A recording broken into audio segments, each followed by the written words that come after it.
নমস্কার বন্ধুরা, স্বাগত জানাই আমার এইচডি টেকনিক্যাল এডুকেশন চ্যানেলে।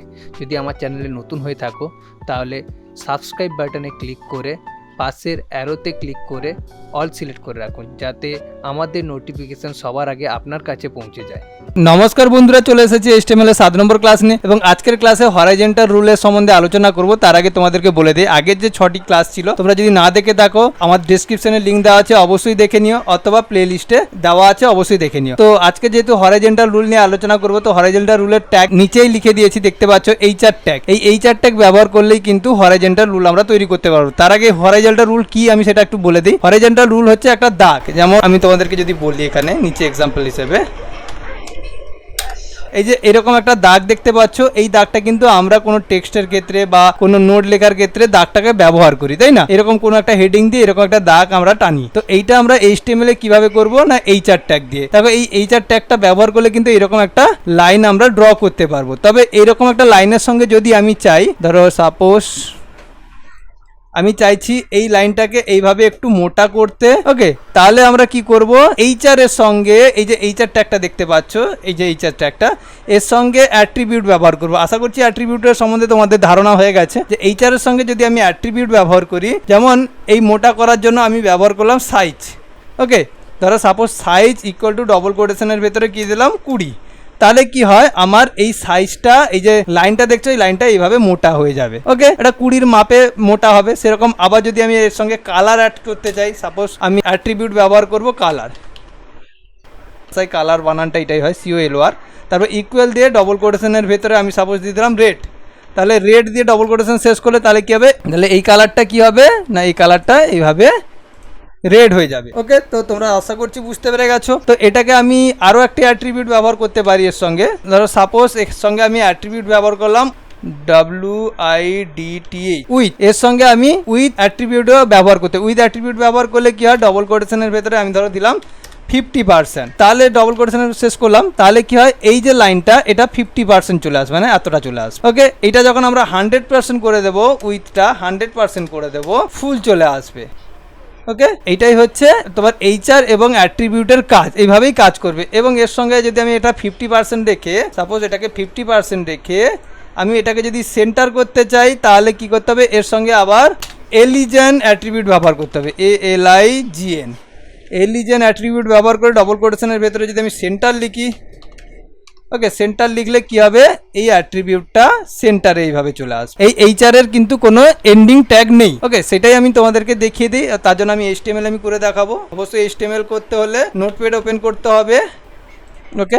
নোটপ্যাড আমি ওপেন করে নিয়েছি, এবার আমি HTML এর কোডগুলো লিখে নিই। তোমরা এতদিনে জেনে গেছো আশা করছি, HTML, ওকে, HTML এর এন্ডিং কোড দিয়ে দিই HTML। এরপরে আমাদেরকে দিতে হবে হেডের এন্ডিং দিয়ে দিই, ওকে। এগুলোকে একটু সাজিয়ে নিই ট্যাব দিয়ে, এখানে দিয়ে দেবো টাইটেলের পর টাইটেলকে এন্ডিং করব, সরি এন্ডিংটা দেওয়া হয়নি, ওকে। এরপরে ধরো এখানে টাইটেল কি দেবো, ধরো হরাইজন্টালি লিখে দিলাম, HORIZONTAL, হরাইজন্টাল নামে আমি টাইটেলটা দিয়ে দিলাম, ওকে। তারপর এখানে বডিতে লিখবো বডি ট্যাগটাকে এন্ড করব, ওকে। এবং বডি ট্যাগের ভেতরে লিখে দিলাম ধরো S.D টেকনিক্যাল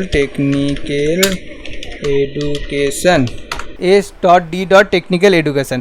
এই মুহূর্তে এটাকে যদি আমি সেভ করি, তাহলে বডির মধ্যে আমার SD টেকনিক্যাল এডুকেশন শো করবে এবং টাইটেলের ভেতরে হরাইজন্টাল শো করবে। তো সেটা করে কিনা আমরা দেখে নিই। ফাইলে গিয়ে সেভ করব, ডেস্কটপেই সেভ করে নেব, ডেস্কটপে অলরেডি সিলেক্ট আছে।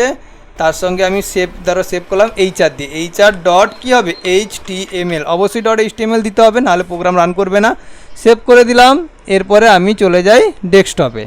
এই দেখো HR নামে অলরেডি ব্রাউজার ওপেন হয়ে গেছে, এটাকে ওপেন করে নিলেই দেখতে পাচ্ছ এখানে কি আছে, হরাইজন্টাল টাইটেলে দেওয়া আছে এবং বডিতে আছে S.D টেকনিক্যাল এডুকেশন। এর নিচে আমি কি করতে চাইছি, HR দিতে চাই, মানে একটা লাইন ড্র করতে চাইছি। তাহলে কি করব, জাস্ট আমি কি করব, এইখানে HTML এর নিচে লিখে দেব HR, ওকে। এইখানে লিখে দিলাম HR। HR তো কোনো এন্ডিং ট্যাগ থাকে না, HR যেহেতু একটা লাইন, তার জন্য তার নিচে লিখলাম, ওকে। এটাকে জাস্ট আমি সেভ করে নেই। সেভ করার পরে যখন ব্রাউজারটাকে আমি রিফ্রেশ করে নেব, দেখো ওয়াও, একটা লাইন ড্র হয়ে গেছে না, তার মানে এই চারটাকে এইটুকু কাজ করে। ওকে, এবার এই চারটাকের সঙ্গে আমি অ্যাট্রিবিউট ব্যবহার করব। দেখে নাও, এই চারটাকের সঙ্গে আমি জাস্ট অ্যাট্রিবিউট ব্যবহার করব। এখানে অ্যাট্রিবিউট ব্যবহার করলাম, প্রথমে ধরো সাইজ। ওকে, সাইজ ব্যবহার করে ডবল কোটেশনের ভেতরে দিয়ে দিলাম ধরো 30, একটু বড় করলাম।